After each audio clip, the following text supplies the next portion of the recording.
Զրույց եմ հրավիրում Կարեն Վրդանեսյանին, բարև ձեզ պարոն Վրդանեսյան։ Բարև ձեզ։ Այս պահին տարբեր տեղերից իսկապես արժանապատիվ հայ ժողովուրդային տպավորությունն այդպիսին է, որ հավաքում է Մայր Աթոռ Սուրբ Էջմիածնում։ Ես կխնդրեմ ձեր գնահատականը, կարծես թե մենք ապրում ենք մի դաժան ժամանակներ, երբեք մեր պատմության մեջ նման բան չի եղել եւ իսկապես այս իրավիճակը, որը եւ ճակատագրական է եւ ողբերգական գնահատման կարիք ունի։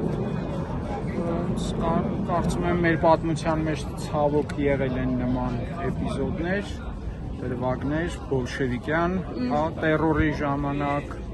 ստալինյան այդ բռնաճնշումների շրջանում, Օսմանյան կայսրությունում նման դեպքեր եղել են, դե ինչ ասեմ, արժանի ժառանգ այսօր Հայաստանում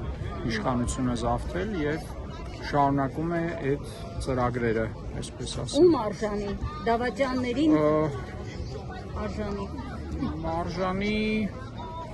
Թալյատին, արժանի Էնվերին եւ այլն եւ այլն։ Մի խոսքով հայերի ցեղասպանությունը, կազմակերպիչների, այդ մտահղացողների, դրանց հոգեվոր զավակներին, հա,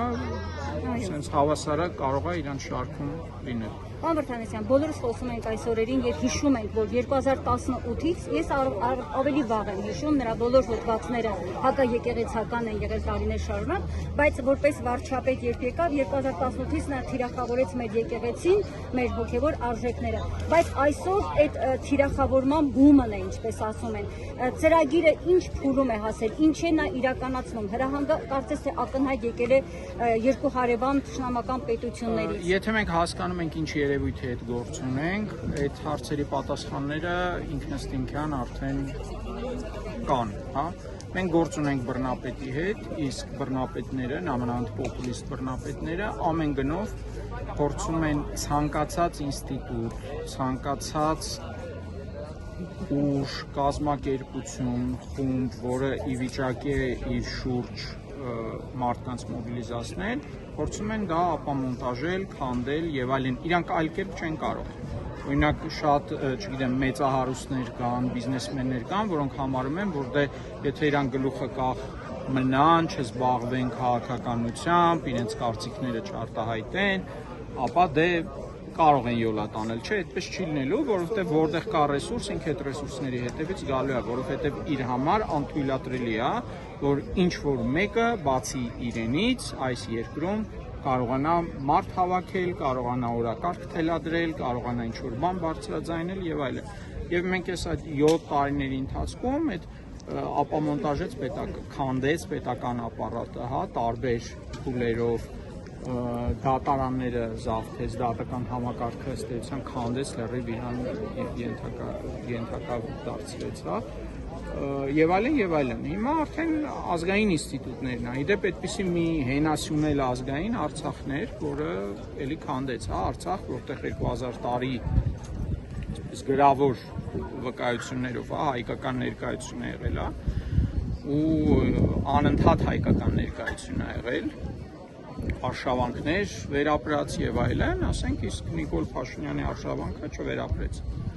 Ընդդիմությունից առաջնորդողի դերի կարևորման մասին, բայց այս պահին, երբ որ ես նայում եմ, թե ինչ է կատարվում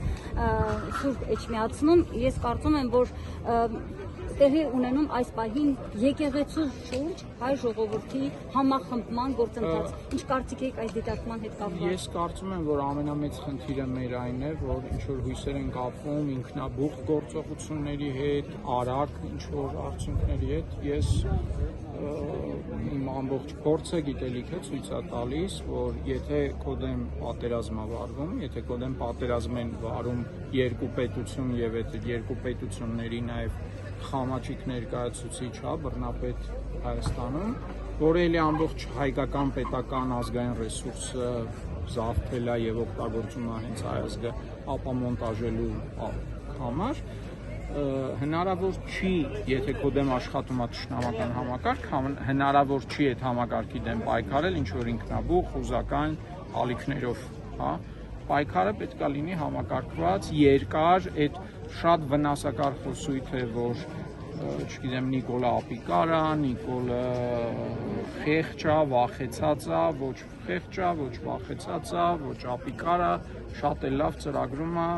տեղ-տեղ սխալվում է, սխալներ ուղղում է, վերանայում է, այսինքն այս հարձակումները չեն դադարելու, չի գալու ինչ-որ պա, որ այս մի բանն էլ ու վերջ, ինչպես Ադրբեջանի պահանջները, Թուրքիայի պահանջները, ինչքան զիջես, այնքան նոր պահանջներ են տալու, նույն ձևով էլ Նիկոլ Փաշինյանն է, ըստ էության իրանց շահերի ներկայացուցիչն է, Բաքվից հրահանգը տրվում է, հարձակվում է եկեղեցու վրա, բայց էլ եմ ասում, լրիվ շահերի համընկնում կա այստեղ, Բաքվի բռնապետի եւ Երևանի բռնապետի։ Լավ, հիմա ժողովուրդն ինչ պիտի անի։ Դուք ասում եք ինքնաբուխ չի լինում։ Սա էլիտաների խնդիր է, ոչ թե ժողովրդի, պետք է կառուցվի այդ ենթակառուցվածքը մոբիլիզացիայի, հա, մարդկանց մոբիլիզացիայի տեղեկատվականից սկսած, տեղեկատվական ենթակառուցվածքից սկսած, վերջացրած այդ մարդկանց հավաքելով, մարդկանց սովորացնելով, նաեւ պայքարի ճիշտ ձևերը, հա, որ ամեն մի ցույցից հետո, չգիտեմ, 20 հոգի քրեական գործեր չշալակի, այդ ամեն ինչ սովորելու վրա, կազմակերպելու վրա եւ դա էլիտաների խնդիրն է, պետք չի ոչ ժողովրդին մեղադրել, քաղաքական ազգային էլիտաների, բիզնես էլիտաների եւ այլն։ Տենց բիզնես էլիտաները, այսպես ասած, մի կողմ քաշված են, որ վայ, մենք բիզնես ենք, մեզ մի բան մի արեք, բայց իրանց հետևից էլ են գալուս։ Այսինքն գալիս են արդեն իրականում գալիս են։ Սամվել Կարապետյանը կառավարված է, ոչ գործարարներից ոտքի չելավ իր ձայնը բարձրացնել։ Դե դրա համար պետքա կազմակերպել, դրա համար այդ գաղափարները պետքա մարդկանց բացատրել, մտքերը այդ հասկացնել ինչա կատարվում, հա, որ ոչ թե ինչ որ խեղճ ապիկար ինքնաբուխ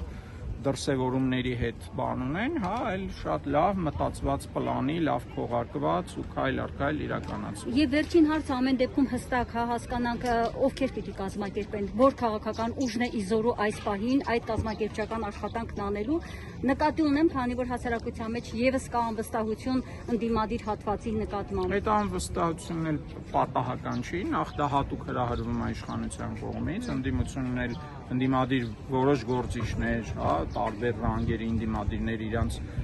գործողություններով, իրանց խոսույթով էլ շատ տեղ են տալիս այդ կասկածները բան անելու, հա, հիմնավորում են կարծես թե իրենք իրենց գործողություններով, բայց ցանկացած ոք, որ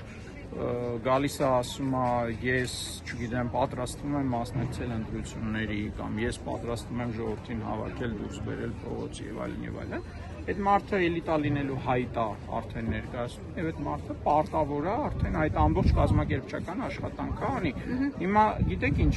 մեր մեջ այդ միֆը կա, որ բան, հա, եկեղեցու զանգերը խփեցին, ժողովուրդը հավաքվեց, գնացինք Սարդարապատում, հաղթեցինք։ Այդ զանգերը խփելը այդ ամենավերջին պահն էր, բայց մինչև այդ ահռելի կազմակերպչական աշխատանք ա եղել, հարյուրավոր, եթե ոչ հազարավոր մարդիկ այդ ամեն ինչին մասնակցել են։ Հիմա այդ կազմակերպչական աշխատանքը եթե չի արվում, որևէ արդյունք չի լինելու, հա, ինչ որ պորտկումներ լինելու են, ինչ որ ցասմանալիքներ լինելու են, հետո ժամանակ անցնելու մարդիկ օգնելու են, փոշիանալու է, ցրվելու է եւ այլն։ Մի խոսքով մեզ առաջնորդել եք։ Չէ, մի առաջնորդի հարց չի, ես նկատի ունեմ ընդդիմադիր։ Եթե մի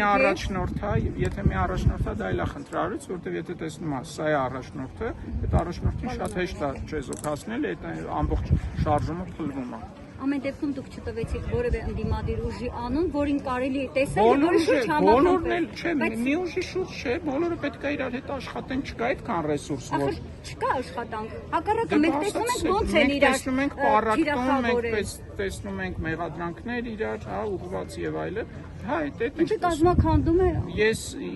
ինքս անձամբ, ասենք ինձ այսպես ասած սուր քննադատության են ենթարկել, եթե չասեմ արձակվել, հենց այն բանի համար, որ ասում են, որ միասնական պետք է աշխատանք տարվի, չի կարելի անընդհատ այդ որ ահավոր վնաս է տալիս ընդդիմության այդ պարակտված վիճակը, բսկտված վիճակը, այդ փոխադարձ մեղադրանքները արդար եւ անարդար, մի խոսքով